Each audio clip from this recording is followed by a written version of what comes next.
Bzzz, alarm berbunyi. Harinya sudah tiba. Aku akan membiarkan AI mengendalikan seluruh aktivitasku, tapi untuk 1 hari saja. Yuk kita lihat apakah bot ini bisa membantuku melalui hari ini dengan baik. Aku mengambil laptop, membuka ChatGPT, dan mengetikkan pertanyaan paling penting yang bisa ditanyakan manusia kepada AI di pagi hari. Sebaiknya aku sarapan apa hari ini? Chatbot mengatakan, Selamat pagi, bagaimana kalau telur orak-arik dengan roti panggang dan irisan alpukat? Atau kalau ingin sesuatu yang manis, kamu bisa membuat pancake atau waffle dengan buah segar dan sirup. Pilihan lainnya bisa berupa breakfast burrito dengan isi telur orak-arik, keju dan daging atau sayuran pilihanmu. Semoga itu membantu. Si makhluk artifisial yang bicara denganku ini cukup baik dan menu yang disarankan lumayan enak, tapi aku tetap meminum secangkir kopi seperti biasa dan mengabaikan saran dari chatbot. Lagi pula siapa yang punya waktu untuk memasak semua makanan lezat itu di pagi hari? Aku menggosok gigi, mandi, dan sekarang harus memilih pakaian untuk dikenakan. Chatbot, aku butuh bantuanmu. Apa ya yang harus kupakai hari ini? Itu tergantung rencana kegiatanmu hari ini dan cuacanya. Kalau di luar panas, sebaiknya kenakan pakaian yang ringan dan mudah menyerap keringat seperti celana pendek dan kaos. Kalau cuacanya sejuk, kamu bisa memakai celana jeans dan sweater. Jika ada acara atau kegiatan khusus yang sudah direncanakan, sebaiknya sesuaikan pakaiannya. Yang terpenting, pakailah apa saja yang membuatmu merasa nyaman dan percaya diri. Ya, itu masuk akal sih, tapi nggak cukup membantu. Ngomong-ngomong, cuaca hari ini sangat bagus dan rasanya aku nggak ingin bekerja hari ini. Hei, mungkin aku bisa bolos kerja hari ini. Gimana menurutmu, GPT? Sebagai model bahasa AI, aku tidak punya akses ke jadwal kerja atau tanggung jawabmu. Sebaiknya tanyakan kepada atasan atau supervisormu untuk mengetahui apakah kamu harus masuk kerja hari ini. Itu membosankan. Chatbot ini seperti ibuku aja yang selalu mengucapkan hal yang sama. Hanya saja ibuku bukan model bahasa AI. Oke deh chatbot, mungkin paling enggak kamu bisa mengarang alasan yang bagus untuk disampaikan ke atasanku. Maaf, tetapi sebagai model bahasa AI, aku tidak bisa membantumu mengarang kebohongan untuk disampaikan kepada atasanmu. Sangatlah penting untuk jujur kepada atasan dan menyampaikan perubahan apapun terkait kehadiran atau jadwal kerjamu sesegera mungkin. Apabila kamu perlu absen, sebaiknya sampaikan dengan jujur dan berikan alasan yang valid untuk ketidakhadiranmu. Chatbot ini seperti anak-anak yang membosankan di sekolah. Terserahlah. Iya, GPT berguna kalau kamu punya pertanyaan konkret, bukan pertanyaan retoris. Chatbot ini bisa memberimu resep masakan enak, membantumu mengerjakan PR, atau bahkan proyek pekerjaanmu. Tapi begitu mulai berbicara dengan chatbot seolah ia manusia sungguhan, ia akan mengatakan, Sebagai model bahasa AI, dan semua keseruannya pun lenyap. Yah, aku nggak menyangka kalau chatbot ini bakal membosankan. Wah, apa yang terjadi? Semuanya seperti cepat sekali. Kamu akan melalui sejenis lubang cacing dan gak bisa berhenti. Kamu bergerak makin cepat dan melihat cahaya di ujung. Tiba-tiba semuanya gelap. Kamu terbangun beberapa detik kemudian di dunia pixel. Kamu di hutan yang dikelilingi pepohonan dan bebatuan raksasa. Kamu berdiri dan melihat sekeliling. Ada angin, tapi nggak terasa di kulitmu. Kamu melihat tanganmu dan ternyata kamu memakai sarung tangan. Ada tombol di tangan kirimu yang menampilkan avatarmu, lalu kamu mengkliknya dan bisa melihat dirimu terlindungi pakaian lengkap dan statistik. Sepertinya kamu memakai pakaian pengembara gurun dengan syal menutupi wajah. Ada opsi yang menunjukkan pilihan skin. Kamu memeriksanya dan melihat banyak pakaian aneh untuk segala kebutuhan dan skenario. Kamu menyadari pakaianmu tak sesuai lingkungan ini. Jadi, kamu memilih pakaian yang cocok, jubah dengan tudung untuk menutupi rambut. Setelah mengganti skin, kamu menjelajahi area ini dan mencoba mencari orang di sekitar. Kamu mendengar suara dari tempat yang sepertinya sebuah desa kecil. Kamu ke sana dan berjalan di antara kerumunan. Kamu bisa melihat profil dan statistik semua orang lewat sarung tanganmu. Lalu kamu dapat notif dan kamu terdaftar dalam program percobaan untuk berada di dunia maya ini selama 365 hari. Setelah menyelesaikan eksperimen ini, mereka akan menghadiahimu $5 juta kalau kamu menemukan harta karun rahasia. Menurut si penyelenggara, butuh waktu setahun untuk menemukannya. Jam mulai berdetak, 10 orang pertama yang menemukan harta karun akan memenangkan hadiahnya. Kamu mendekati sejumlah toko untuk mencoba dan mencari cara berinteraksi, tapi usahamu gagal. Setelah berjalan sebentar, kamu dapat notif yang bilang bahwa seseorang dari eksperimen ada di dekatmu. Dia nggak terlalu jauh di peta, tapi kamu nggak bisa melihat siapa dia atau seperti apa rupanya. Kamu mendekati karakter itu dan melihat penyihir wanita berpakaian mencolok. Sebelum kamu bicara, dia bilang bahwa setiap percakapan ini direkam. Jadi kamu harus berhati-hati nih. Dia menunjukkan beberapa fitur yang kamu lewatkan dan dia punya opsi untuk membawamu ke metaverse lain. Dia membuka portal dan membawamu ke realitas yang dibuat secara acak lewat lubang cacing yang mirip dengan yang kamu lalui dalam perjalanan ke sini. Kamu menutup mata dan bangun di kota kosong. Hujan deras di sini. Kamu dapat notif bahwa kamu berada di area metaverse tak dikenal. Kamu mengganti pakaian agar sesuai dengan lingkungan ini dan berjalan. Sampai di alun-alun kota, kamu sadar tempat ini berada di sisi gelap metaverse. Wanita tadi membawamu keluar jalur untuk menghalangimu menemukan harta karun. Kamu tak bisa menemukan wanita itu dan entah kenapa kamu tak bisa pindah ke metaverse lain. Notif lain muncul dan menunjukkan ada 2 orang lain dari eksperimen ini di dekatmu. Kamu berjalan sambil terus fokus dan kamu bertemu seseorang, penampilannya seperti kadal raksasa. Dia berinteraksi denganmu dan mengatakan tempat ini tak aman, jadi kamu harus ikut dengannya. Firasatmu mengatakan untuk tak mempercayainya. Dia membawamu ke gang belakang dan kamu menyadari ada yang tak beres. Setelah mengetuk tombol berulang kali, kamu dibawa ke kota yang tampak futuristik dengan ribuan pengguna. Kostummu menarik banyak perhatian, jadi kamu segera menggantinya ke pakaian modern supaya tidak mencolok. Kamu menjelajahi kota dan melihat banyak merek terkenal dari dunia nyata. Metaverse mendapatkan penghasilan dari periklanan inovatif yang menargetkan para pengguna dengan minat serupa. Banyak dari iklan ini menampilkan produk yang bisa kamu beli dan pakai di dunia maya. Kamu memeriksa saldomu dan melihat koin kriptomu cukup untuk beli banyak barang. Tapi eksperimen ini memberimu kuota per hari. Jika kamu melanggar syarat atau aturan, kuotamu akan dikurangi. Dan seperti di dunia nyata, kamu butuh mata uang untuk bertahan hidup di Metaverse. Kamu nggak butuh makanan atau air di sini. Di dunia ini mereka ingin kamu membeli barang yang diiklankan untuk terus maju. Kamu menyadari ada anggota eksperimen lain yang menghadiri pesta eksklusif dengan sejumlah selebritas, tapi untuk masuk ke dalam, kamu harus membeli sepasang sepatu khusus berbentuk NFT.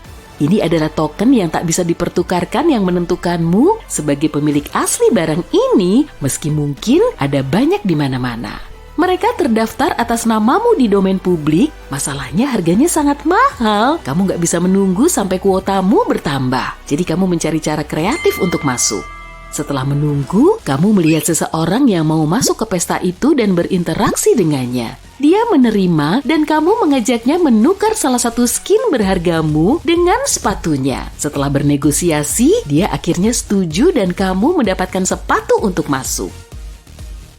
Kamu secara otomatis diterima dan mencoba berbaur. Tema pesta ini adalah hip hop, jadi kamu mengganti skin untuk acara ini dan mencoba mencari lebih banyak orang sepertimu, tapi gagal. Kamu menemukan ornamen yang merupakan petunjuk pertama untuk makin dekat dengan hadiah. Orang-orang di pesta ini menyadari bahwa kamu peserta eksperimen dan mencoba mengusirmu. Tapi setelah menghindari pihak keamanan pesta, kamu mengambil ornamen itu dan kabur.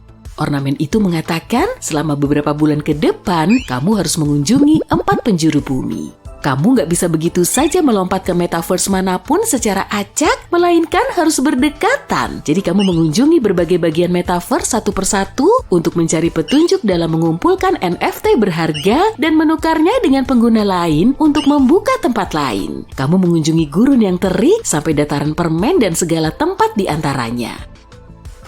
Beberapa bulan kemudian kamu akhirnya menyelesaikan misi ornamen ini. Kamu berada di tempat terakhir, yaitu kota langit di atas awan yang ditopang oleh angin dan burung raksasa. Kamu mendapat notif tentang petunjuk yang berbunyi, "Kamu makin dekat dengan hadiah, kamu harus melewati ambang realitas untuk menemukan harta karun itu." Kamu menggaruk kepala karena bingung mencoba memahami apa artinya. Tiba-tiba kamu melihat wanita yang membawamu ke kota metaverse berbahaya. Dia adalah salah satu dari sedikit orang yang sampai sejauh kamu. Kemudian dia menghilang ke kerumunan dan kamu tidak mau dikalahkan olehnya. Jadi, kamu mengejarnya. Kamu bisa melihatnya berlari menembus kerumunan dan terjebak di antara beberapa orang yang mengajakmu bicara. Dia menaiki elang raksasa dan terbang menjauh. Beberapa bulan selanjutnya kamu habiskan untuk mencari tahu kemana kamu harus pergi. Kamu mengunjungi beberapa tempat lama lagi untuk melihat apa kamu melewatkan sesuatu. Eksperimen ini pun cuma tersisa 1 bulan. Kemudian kamu tersadar kamu telah melakukan kesalahan selama ini. Kamu berpindah ke lokasi acak dan masuk ke lubang cacing. Sekarang kamu berada di ambang realitas dan saat kamu melayang di angkasa, kamu menghentikan teleportasi di tengah jalan dan membeku di sana. Kamu membuka statistikmu dan melihat kamu tak bisa mengakses apapun kecuali 1 tombol tersembunyi. Kamu membatalkan banyak perjalanan di tengah jalan, tapi opsi ini tak ada sebelumnya. Kamu mengkliknya dan masuk ke tempat di antara ruang nyata dan virtual. Kamu berada di Limboverse. Semuanya di sini tampak begitu nyata, kamu bahkan bisa mencium dan merasakan benda dan suhu. Tapi lanskapnya terbalik dan kamu mencoba melompati ubin marmer yang mengambang untuk menjangkau berliannya. Ada api di bawahmu dan kamu mencoba mengingat bahwa ini tak nyata dan takkan terjadi apa-apa. Kamu melompat hingga akhirnya mencapai akhir, ruang virtual mulai error saat kamu mendekati berlian itu. Kamu mengambilnya dan menambahkan ke tasmu dan membaca pesan, "Harta karun ada padamu." Menu rahasia terbuka dan mengungkapkan $5 juta di rekening bankmu dan opsi keluar. Kamu menekannya, lubang cacing lain membawamu kembali ke realitas. Kamu melepas kacamata VR-mu dan melihat rekening bankmu dipenuhi hadiah uang. Kamu melihat sekeliling dan menyadari para sukarelawan lain masih dalam game. Setelah mengecek waktu, kamu tersadar kamu ada di metaverse cuma selama 12 jam meski rasanya sudah setahun di sana. Pernahkah kamu bertanya-tanya mengapa semua planet berbentuk bulat sempurna? Dan bagaimana kalau benda-benda langit ini memutuskan untuk melanggar aturan dan mengubah bentuknya? Akankah kita mendapatkan planet-planet berbentuk persegi, bulan-bulan berbentuk segitiga, atau bahkan bentuk-bentuk intergalaksi yang gak bisa kita bayangkan? Yuk, kita cari tahu. Jadi bagaimana planet-planet terbentuk? Alam semesta dipenuhi oleh awan debu dan gas yang berputar-putar. Awan-awan ini yang disebut awan molekul terdiri dari berbagai elemen dan senyawa seperti hidrogen, helium, karbon, oksigen, dan sebagainya.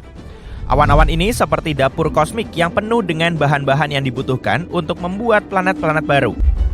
Langkah pertama dalam resep pembentukan planet disebut teori akresi. Katakanlah terjadi sesuatu yang menyebabkan ketidakstabilan gravitasi.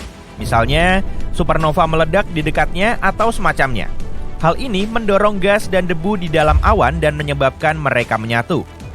Dan karena gravitasi, partikel-partikel ini mulai jatuh ke satu titik pusat.